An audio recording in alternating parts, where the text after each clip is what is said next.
हाय, कसे आहात सर्व? सर्वांना सर्वप्रथम श्री स्वामी समर्थ. तर आपण आज करूया देवासाठी तुपाचे दिवे. तर आपण त्यासाठी एक पातेलं घेतलं, त्यात थोडं तूप घेतलं. जेवढे दिवे बनवायचे त्यानुसार तूप घेऊया. त्या तुपामध्ये आपण कापूर घालूया. कापराने घरातली निगेटिव्हिटी दूर होते म्हणून आपण कापूर घालूया. कापूर चांगला मिक्स करून घेतला गरम तुपामध्ये. कापूर विरघळेपर्यंत आपण तूप गरम करून घेऊया. त्यानंतर थोडीशी त्यात अष्टगंधाची पावडर टाकूया.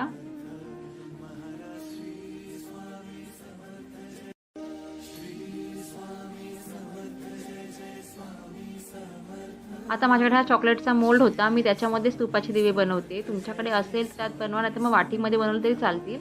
आपण अशा वाती ठेवून घेतल्या चॉकलेट मोल्डमध्ये आणि ते तूप जे आहे ते थोडंसं थंड करून घेतलं. आपल्या पूर्ण वाती सेट झाल्या की आपण त्यात ते थोडंसं कोमट असलेलं तूप घालूया.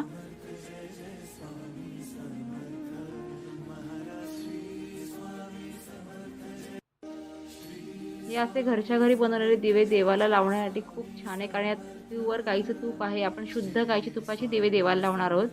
त्यामुळे तुम्ही सगळ्यांनी घरी नक्की करून बघा आणि मला सांगा कसे झाले.